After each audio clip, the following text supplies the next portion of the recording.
They hunted the soldier named Ghost, but the alien princess had already claimed his soul. No one in the galaxy knew where the name Ghost came from. Some said it was because the human soldier never appeared on scanners. Others said it was because anyone who tracked him lost the trail without knowing how.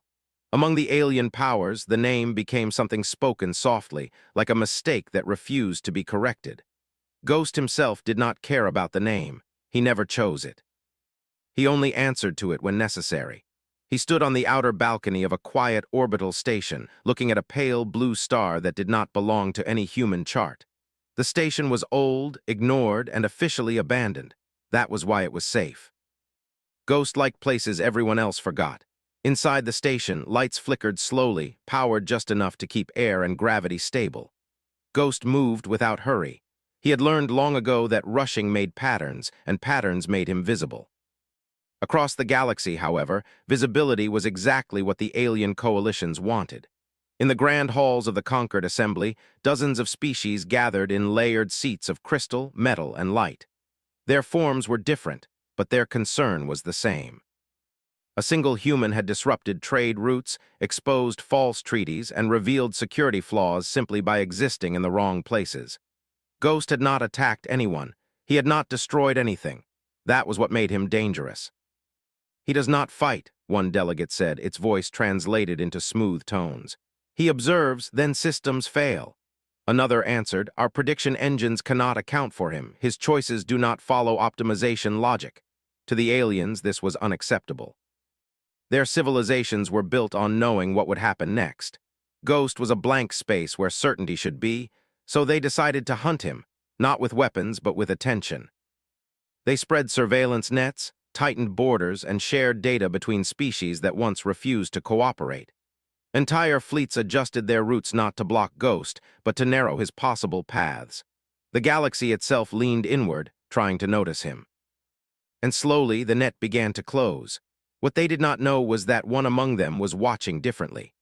Princess Celira stood apart from the others, her posture calm, her many-lensed eyes focused not on the threat projections, but on the gaps between them. She was young by her species' standards, yet already known for seeing problems others ignored. She did not ask how Ghost avoided detection.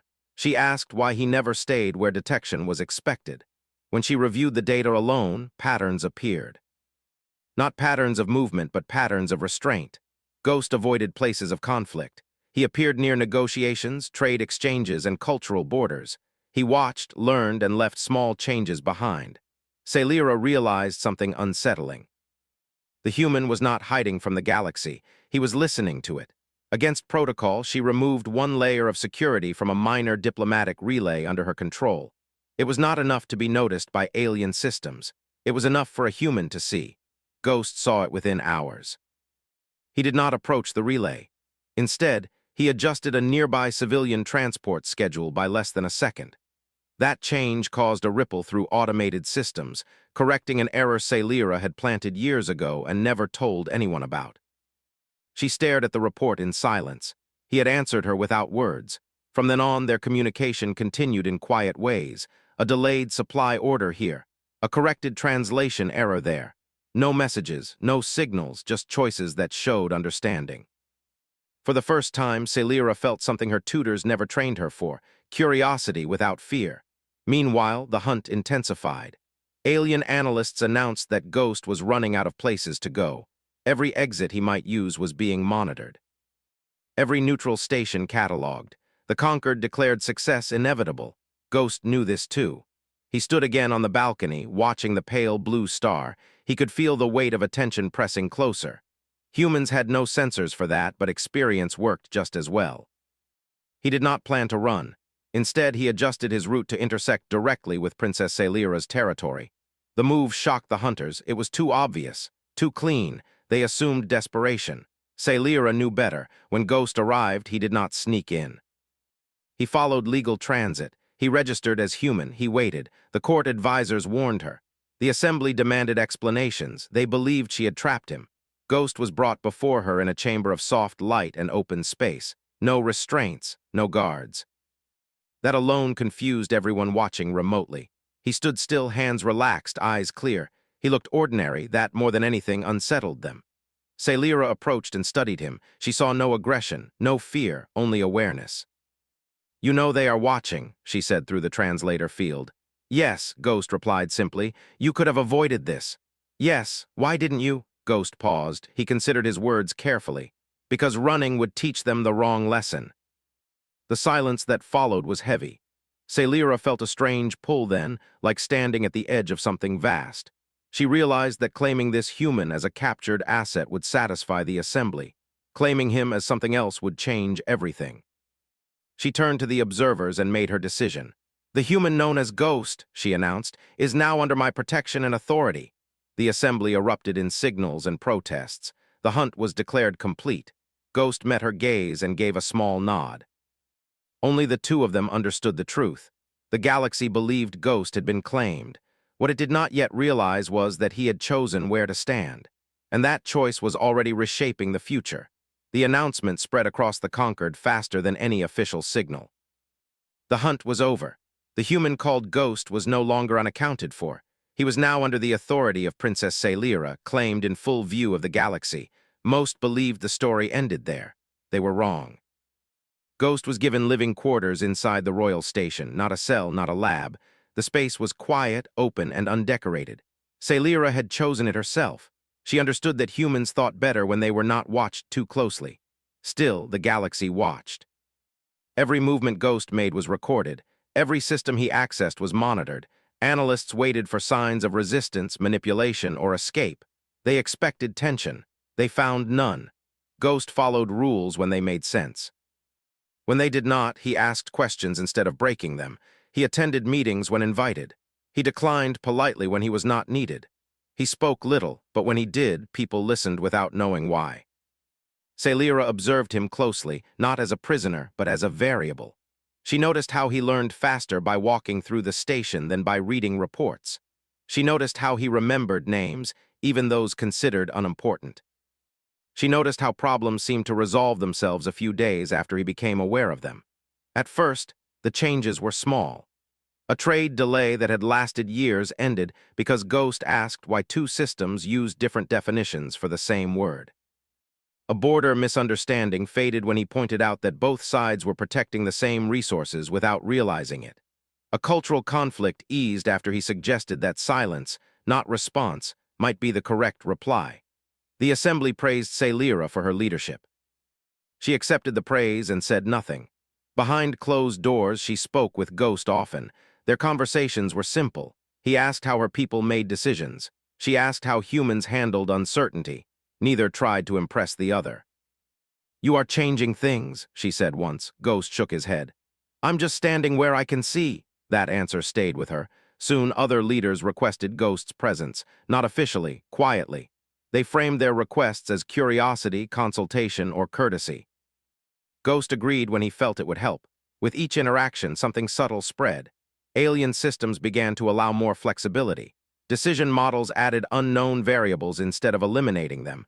Plans included room for choice. Some species resisted this shift. They preferred certainty. They questioned why a single human was being allowed such influence. Sailira listened to their concerns. Then she asked them one question. "If he were dangerous," she said, "would we still be standing?" They had no answer.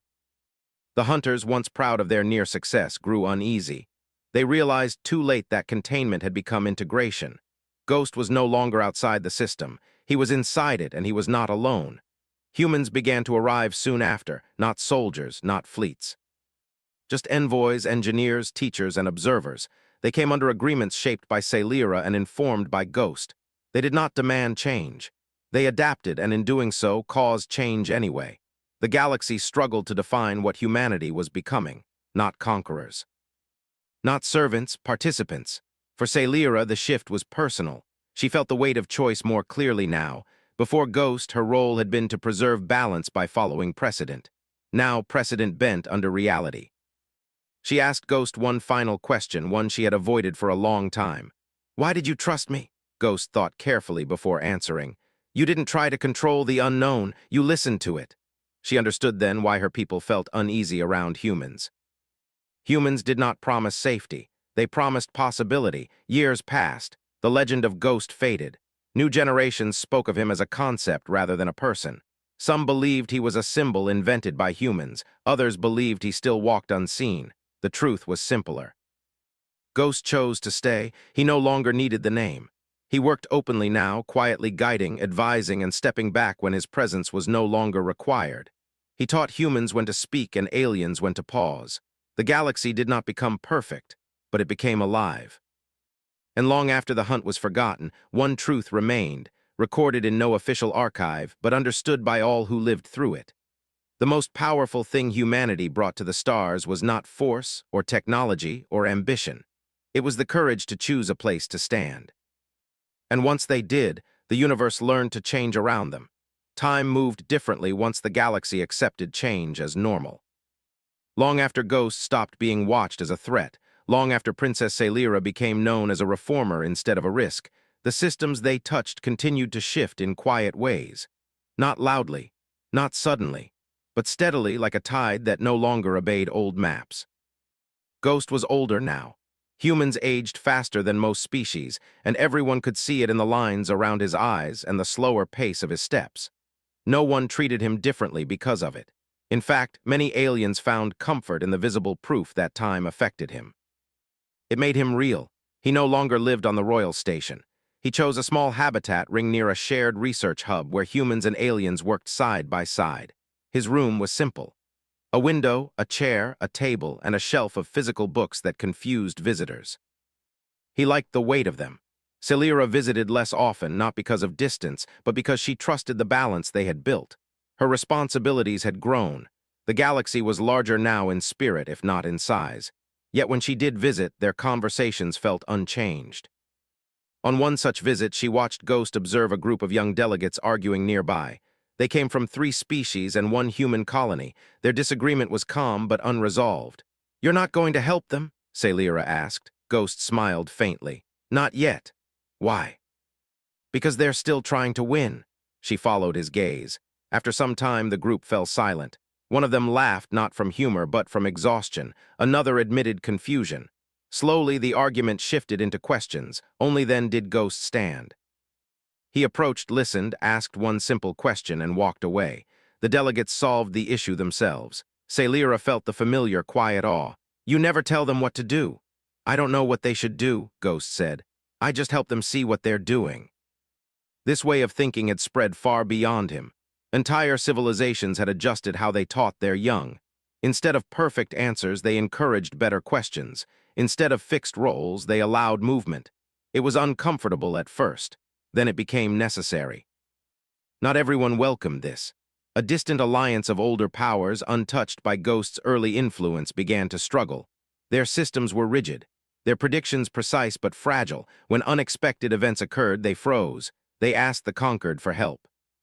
The conquered sent humans, not as saviors, as collaborators. Ghost did not go with them. He stayed behind, watching from afar. His work was no longer in the front. Some asked if he felt replaced. He answered honestly, "I feel successful." Celira understood that answer more deeply than anyone else. One day, she came to him with concern in her voice, something he had not heard in years. "Some fear the galaxy depends too much on humans," she said. "They worry that if humans leave, everything will fall apart." Ghost nodded. "That's a fair worry. Then why don't you stop this influence?" "Because influence isn't ownership," he said. "If they've learned, they won't forget." She was quiet for a long time. Then she asked, "And if they haven't?" "Then they'll ask again," Ghost replied. "That's growth too." As time passed, Ghost's presence became less frequent. He took longer walks. He spent more time writing not reports but reflections, not instructions but questions. He never recorded history as it happened. He wrote about moments of choice, small ones. The kind no archive noticed. One evening, as the stars shifted outside his window, Celira visited him for what both of them understood might be the last time. "You changed the galaxy," she said. Ghost shook his head gently. "No, I stood in it. You chose us." "I chose honesty," he replied. "You were honest back." They sat together in silence, watching the shared sky, different stars, one future. When Ghost passed, there was no announcement. Humans mourned quietly. Aliens honored him in their own ways. Some held moments of silence. Others adjusted procedures in his memory. A few built statues, though no one could agree what he should look like. Celira ordered none of it. Instead, she ensured that no system, no law, and no alliance was built to depend on a single voice again. That was his legacy. Years later, young students of many species learned about the age when the galaxy hunted a human and found itself instead. They debated whether Ghost was one person or many. Some believed the name described a method, not a man. In a way, they were right. Because long after Ghost was gone, humans continued to arrive. Not quietly anymore, not invisibly, but openly, honestly, imperfectly. And the galaxy, forever changed, made room for them, not because it had to, but because it had learned how to choose. The galaxy did not slow down after Ghost was gone. If anything, it moved with more care. Decisions were no longer rushed simply because systems allowed it. Councils paused, delegates asked for time. Silence became acceptable where answers once had to be immediate. This was not written into law. It happened because people remembered. Princess Celira remained in her position longer than expected.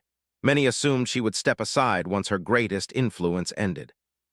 She did not. Instead, she changed how leadership worked around her.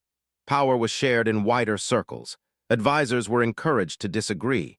Young voices were invited to speak early, not after mistakes were made. When asked why she governed this way, she gave a simple answer. "This is how I was taught to listen." On a quiet station far from political centers, a group of humans and aliens gathered for the opening of a learning hall. It was not called a university or an academy. It had no official ranking. Anyone could walk in, attend a discussion, and leave again. At the center of the hall stood a plain marker, no larger than a table. It had no image, no symbol, and no name carved into it, only a sentence. "Stand where you can see," some visitors asked who it was for. Others assumed it was a human phrase. Over time, the question stopped being important. Inside the hall, learning was slow and often confusing. Teachers did not lecture much. They asked questions and waited. Students from rigid cultures found this frustrating. Students from flexible cultures found it uncomfortable. But they stayed because something felt honest. Years passed. Generations changed. Humans became less strange to the galaxy and more familiar, not because they became predictable, but because they became known. Their disagreements were visible, their doubts spoken aloud, their mistakes admitted without shame. Aliens began to do the same. The galaxy did not become peaceful in a perfect sense. There were still conflicts of interest, misunderstandings, and fear of loss. But fewer problems turned into disasters, more turned into conversations. One day, a young human child asked an alien elder a question that would later be remembered. "Why didn't you stop Ghost when you had the chance?" The elder thought for a long time before answering. "Because we realized stopping him would not stop what he showed us." Elsewhere, far from centers of learning and power, a small human ship traveled alone. It carried no weapons, no diplomats, no important cargo, just explorers curious and unsure. They reached the edge of known space and paused. Their sensors showed nothing dangerous. Their charts ended. The captain considered turning back. Protocol suggested it. History encouraged caution. Then she remembered a story she had heard as a child. About a man who once chose where to stand. She ordered the ship forward. The explorers did not find new enemies. They did not find riches. They found questions. Strange signals, unfamiliar patterns, possibility. They sent messages back, not declaring discovery, but asking for help understanding what they saw. The response was immediate, not from fleets or authorities, but from scholars, engineers, and thinkers across species. The galaxy leaned forward together. Far away, Princess Celira watched these developments with quiet pride. She was older now, her movements slower, her time more limited. Yet her mind remained clear. She often wondered what Ghost would think of the galaxy now. She suspected he would say very little. On one of her final public appearances, she spoke not of policy or history, but of choice. "We once believed control was strength," she told the assembly. "Then we learned that understanding lasts longer." No one argued. After her passing, the galaxy mourned her openly. Not with fear of instability, but with confidence that the system she helped shape would continue. And they did. The name Ghost became less about a person and more about a way of being, to observe before acting, to listen before deciding, to accept that not all answers are known at once. Some humans resisted this idea. They argued that humanity should push harder, lead faster, claim more space.